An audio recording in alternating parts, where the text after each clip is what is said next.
दोस्तों, कामयाबी रुककर थमने से नहीं, कामयाबी चलकर संघर्ष से आती है। आज मैं मुंबई के मलाड में बैठा हुआ हूं और मेरे साथ हैं राम कुमार पाल जी, जो रियल एस्टेट कारोबारी हैं और भारतीय जनता पार्टी किसान मोर्चा के राष्ट्रीय कार्यकारिणी सदस्य भी हैं। आज मेरे साथ में मौजूद हैं, उनसे जानेंगे उनकी जर्नी के बारे में, कुछ राजनीतिक सवाल भी करेंगे उनसे। सबसे पहले आपका स्वागत है अर्थ न्यूज में। और मैं भी अर्थ न्यूज को बहुत बहुत शुभकामनाएं देता हूँ 2019 की, कि सफल हो करतार हमारा। सर, सबसे पहले मेरा सवाल आपसे ये है कि जो आपकी जर्नी रही है, जहाँ से आप बिलोंग करते हैं, वहाँ से निकल के इतना मुंबई में आप आज स्थापित हुए हैं, क्या बताना चाहेंगे, क्या यादें हैं आपकी? मैं जन्म से मुंबई हूँ और मलाड में ही जन्म पाया हूँ। मेरे पिताजी यहाँ रहते थे बॉम्बे, और बस उनके पहले से बसे बसाए तो यहीं से हैं, तो उसी को आगे लेके चल रहा हूँ। कहीं ना कहीं एक समाज के जो आज पाल धनगर समाज के जो युवा हैं, उनको किस तरह की प्रेरणा, किस तरह का एक संदेश आप देना चाहेंगे जिससे कि वो भी कहीं ना कहीं एक सकारात्मक दिशा में चलें, कामयाब दिशा में चलें? अभी देश में तो नौकरी की कोई समस्या बहुत है और लोग वॉलंटरी रिटायरमेंट ले रहे हैं। सरकार कोई नई नौकरियां नहीं निकाल रही है, और जो नौकरियां आ रही हैं IAS UPS तो बहुत पढ़े लिखों की है, और OBC का रिजर्वेशन हमारे समाज को ढंग से मिला नहीं है, मिल नहीं पाया है। कुछ एक दो शब्दों से अंतर है, गडेरिया और गडेरिया। तो अब अभी इस IT के ज़माने में चेन सिस्टम के बिजनेस बहुत सारे हैं और उसमें कोई बहुत इन्वेस्टमेंट नहीं है। और सरकार की, भाजपा सरकार की 129 योजनाएं हैं, उसमें 29 योजना तो सिर्फ किसानों के लिए है।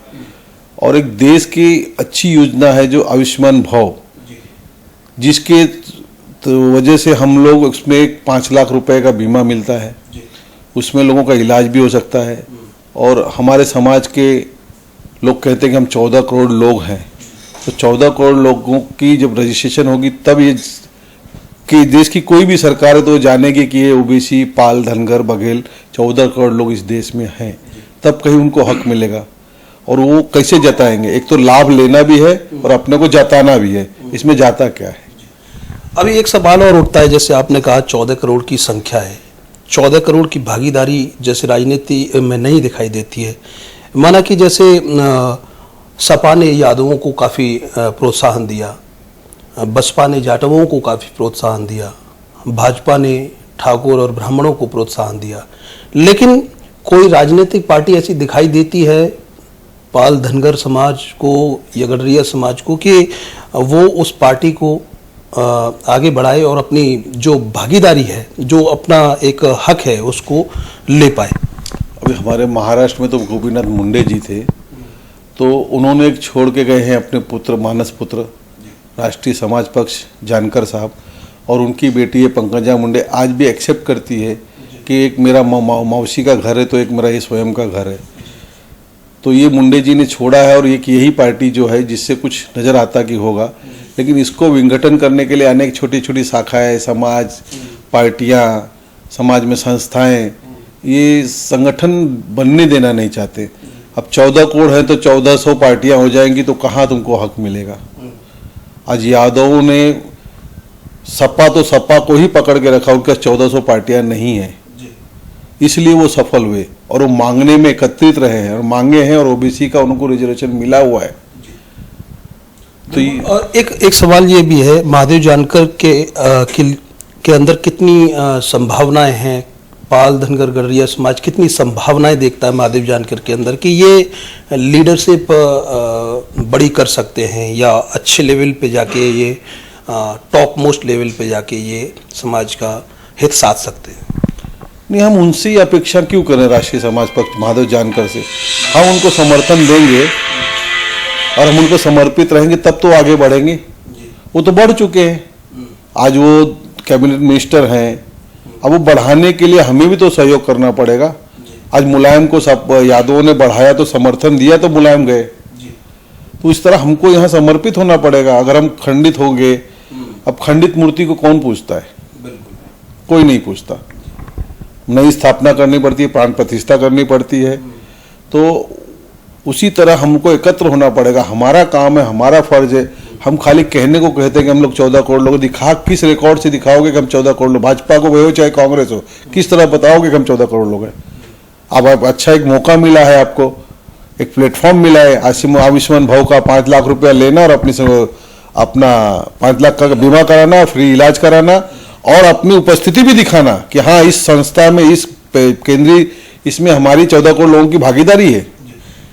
एक सवाल और है कि अगर समाज के युवाओं को बढ़ना है तो क्या कुछ ऐसा, क्योंकि कहीं ना कहीं फ्री रहेगा तो कहीं ना कहीं अपसेट होता है दिमाग, रोजगार की तरफ किस तरह से रुझान करना चाहिए आपके हिसाब से?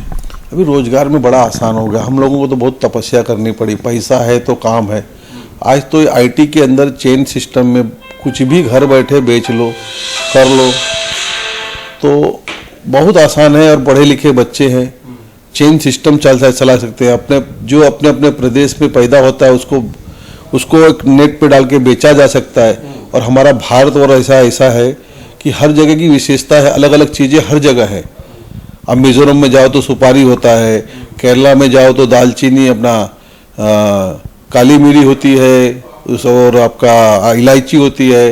राजस्थान में जाओ तो सौंफ होता है, जीरा होता है। कश्मीर में जाओ तो केसर होता है। इस तरह के प्रोडक्ट, अपने अपने प्रदेश के प्रोडक्ट को प्रमोट किया जाए और उसको बेचने के लिए अब तो बहुत आसान हो गया है कि भाई मेल पे भेज देते हैं, ऑर्डर ले लेते हैं, डिलीवरी की पहले पेमेंट ले लेते हैं, ट्रांसपोर्ट कर देते हैं। अब भाग दौड़ नहीं है। पहले हमारे ज़माने में पैसा भी लगाओ, बिल भी दो, बिल भेजो, वहाँ जाके वसूली करो, फिर लाओ। वो सारी समस्याओं से आज युवाओं को छुटकारा मिला है, बड़ा आसान हो गया है। लगता है कि जैसे डिजिटल दौर आया है, नेट की व्यवस्था इतना सॉल्व हो गई। पहले क्या है कि बहुत पैसा देना पड़ता था नेट के लिए भी। अभी क्या, जैसे जैसे ये डिजिटल हुआ दौर तो एक सॉफ्ट बन गया है। लोगों का बिजनेस जो रोजगार जो है इसमें ढूंढना चाहिए, संभावनाएं ढूंढनी चाहिए इस डिजिटल दौर में रोजगार के लिए। हाँ, संभावनाएं ढूंढनी चाहिए और अपने प्रदेश में और अपने आसपास में क्या उत्पन्न होता है उसको मार्केट में प्रोडक्ट करना चाहिए। आखिर में तो किसी होलसेलर के पास ही जाएगा, लेकिन आप नेट पे रहोगे, आप गूगल पे रहोगे तो आपसे संबंध करके वो आपसे परचेज करेंगे, आपको पैसा आरटीजीएस करेंगे और आप माल भेजोगे, ट्रांसपोर्टिंग हो जाएगी। तो डिजिटल दौर में बड़ा आसान हुआ, बहुत अच्छा कार्य हुआ, इसको करना चाहिए। और इसमें इन्वेस्टमेंट भी अब नहीं है पहले के ज़माने की तरह। अभी अगर बात की जाए जिस समाज से आप आते हैं तो कौन कौन ऐसे लोग हैं जो एक दिशा दे सकते हैं समाज को, रोजगार दे सकते हैं अपने समाज के, पाल धनगरगढ़िया समाज के युवाओं को? कौन कौन ऐसे लोग आपकी नज़र में हैं? कोई लोग नहीं है, सबसे बड़े भगवान हम ही हैं और हम जो करेंगे सो सही।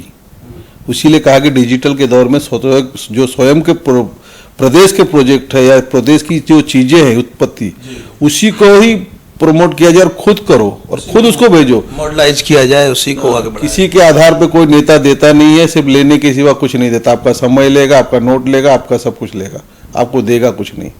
3 महीने आपके पैर छुएगा, 5 साल आपको जाना पड़ेगा उसके पास। ये नेता है। अच्छा, एक सवाल ये भी है, अभी तक रामकुमार पाल जी की अगर बात की जाए तो कोई ऐसा काम रामकुमार पाल जी ने किया है जिससे खुद संतुष्ट हों? क्योंकि धार्मिक प्रवृत्ति के माने जाते हैं रामकुमार पाल जी। मैं तो बहुत कार्य किया हूँ 1980 से, अनेकों सतचंडी यज्ञ किया है और कम से कम 5-6 लाख चंडी यज्ञ किया है और पूरे भारत में कोई धार्मिक स्थान मुझसे बचा नहीं है। और लोग कहते हैं कि सतचंडी यज्ञ कर लो तो जीवन का निवारा होता है। मुझे तो सतचंडी यज्ञ में 5 घंटे में प्लान बना के 7 दिन का यज्ञ कर सकता हूँ, ऐसे मुझे भगवान ने सक्षम किया है। और बहुत सारी सेवाएं करता हूँ, सेवा मंत्र जानता हूँ। उसमें कोई बड़ा ज्ञान की बुक नहीं पढ़ना, गीता नहीं पढ़ना, महाभारत नहीं देखना। जितनी बनती सेवा करो, 10 टन चावल लाओ, पकाओ, खिलाओ, खत्म हो गया तो चलते बनो अपने।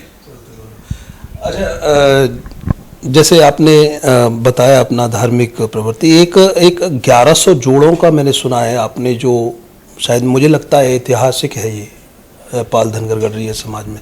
1100 जोड़ों का आपने विवाह किया, तो वो किस तरीके से मन में आया, क्या किया पूरा?